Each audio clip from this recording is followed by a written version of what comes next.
Assalamualaikum warahmatullahi wabarakatuh. Hai teman-teman semua, apa kabar? Semoga sehat selalu dan diberkahi oleh Allah Subhanahu wa Ta'ala. Perkenalkan, saya Muhammad Gusti Alamsyah dari Ekonomi Pembangunan Semester 7. Kali ini saya akan membahas tentang administrasi pembangunan. Berikut adalah poin-poin pembahasan kita pada kali ini.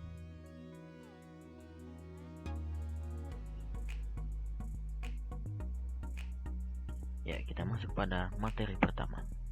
Administrasi pembangunan terdiri dari dua suku kata, yakni administrasi dan pembangunan. 1. Administrasi.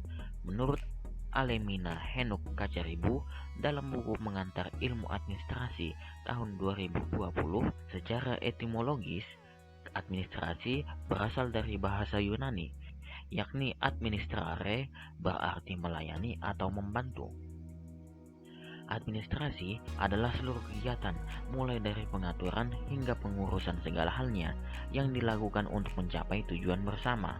Administrasi tidak bisa dilakukan oleh satu orang saja, karena membutuhkan kerjasama antar dua orang atau lebih. Proses mengetikkan, input data, surat menyurat, pengaturan aktivitas, tata usaha, dan lain-lain merupakan contoh administrasi. Materi yang kedua adalah pembangunan. Pembangunan atau development adalah proses perubahan yang mencakup seluruh sistem sosial seperti politik, ekonomi, infrastruktur, pertahanan, pendidikan dan teknologi, kelembagaan, dan budaya. Menurut Alexander tahun 1994. Portes tahun 1976 mendefinisikan pembangunan sebagai transformasi ekonomi, sosial, dan budaya. Pembangunan adalah proses perubahan yang direncanakan untuk memperbaiki berbagai aspek kehidupan masyarakat. 3. Administrasi pembangunan. Menurut J.B. Christadi tahun 1998, administrasi pembangunan adalah administrasi negara yang mampu mendorong ke arah proses perubahan, pembaharuan, dan penyesuaian serta pendukung suatu perencanaan.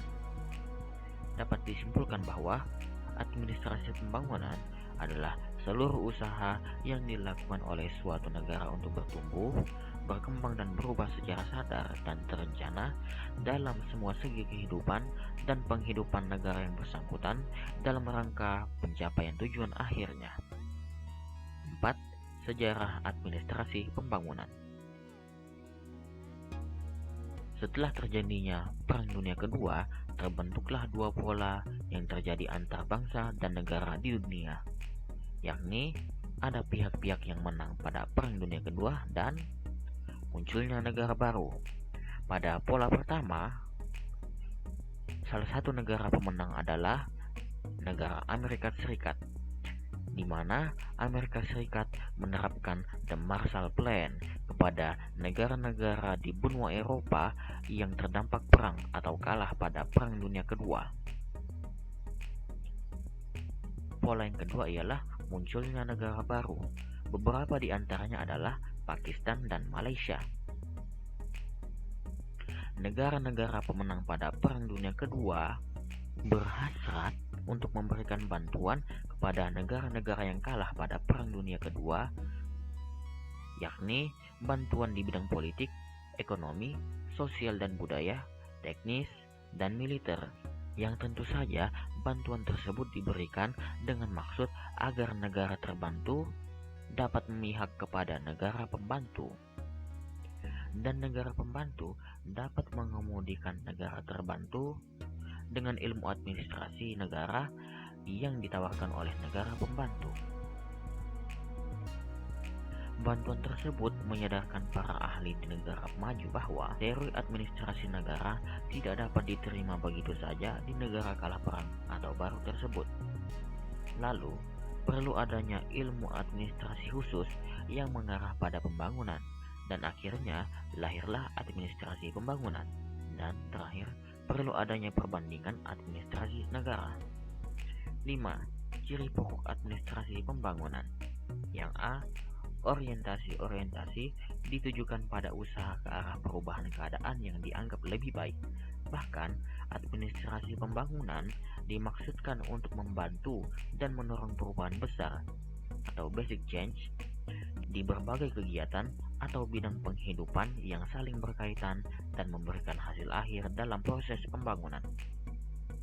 B. Pendekatan-pendekatan administrasi pembangunan adalah perbaikan dan penyempurnaan administrasi dikaitkan dengan aspek perkembangan pada bidang lain seperti ekonomi, sosial, politik, dan lain-lain. 6. Tujuan dan fungsi administrasi pembangunan. Menurut Bintoro Djokroamidjojo, ada 4 fungsi utama administrasi pembangunan. Di antaranya adalah 1. Kepemimpinan administratif yang terdiri dari kepemimpinan yang inovatif dan administrator pembangunan. 2. Pendayagunaan kelembagaan, di mana organisasi-organisasi pemerintah diupayakan untuk melaksanakan dan meningkatkan pembangunan. 3. Pendayagunaan kepegawaian, yakni adanya pengadaan, pembinaan, pendidikan dan latihan kepada kepegawaian. 4. Pendayagunaan ketatalaksanaan. Bila dihubungkan dengan organisasi, maka disebut dengan masalah organisasi dan tata laksana, termasuk prosedur dan tata kerja. 7. Perbedaan administrasi negara dan administrasi pembangunan. Yang pertama, pada administrasi negara lebih banyak terkait dengan lingkungan masyarakat negara-negara maju, sedangkan pada administrasi pembangunan lebih memberikan perhatian pada lingkungan masyarakat yang berbeda-beda, terutama masyarakat di negara berkembang. Yang kedua,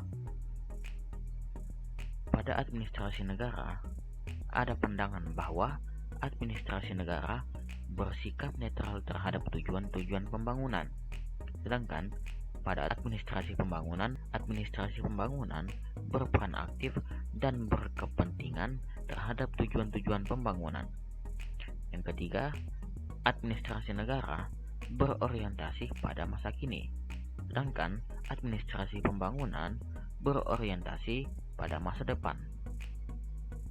Yang keempat, administrasi negara berorientasi pada tugas-tugas umum pembangunan, sedangkan administrasi pembangunan berorientasi kepada pelaksanaan tugas-tugas pembangunan.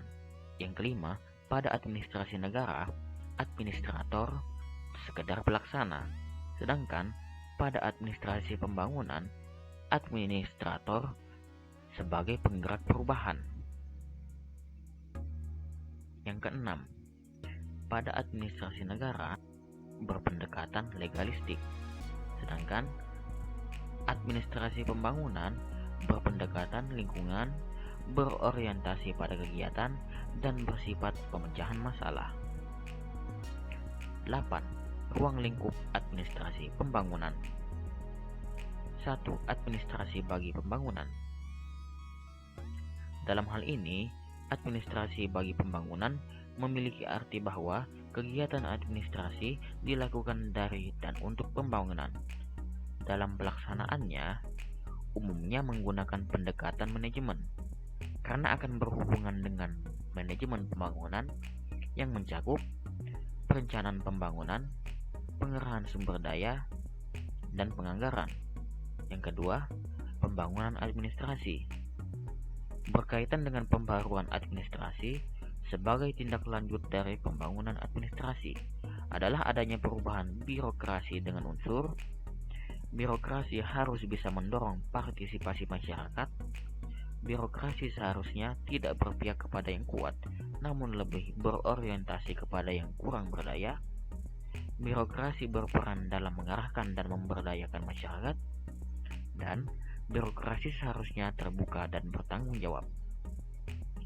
Akhirnya dapat disimpulkan bahwa administrasi pembangunan merupakan proses pengendalian usaha oleh negara atau pemerintah untuk merealisasikan pertumbuhan yang direncanakan ke arah suatu keadaan yang dianggap lebih baik dan kemajuan di dalam berbagai aspek kehidupan bangsa. Demikian dari saya, terima kasih atas perhatiannya. Saya akhiri. Assalamualaikum warahmatullahi wabarakatuh.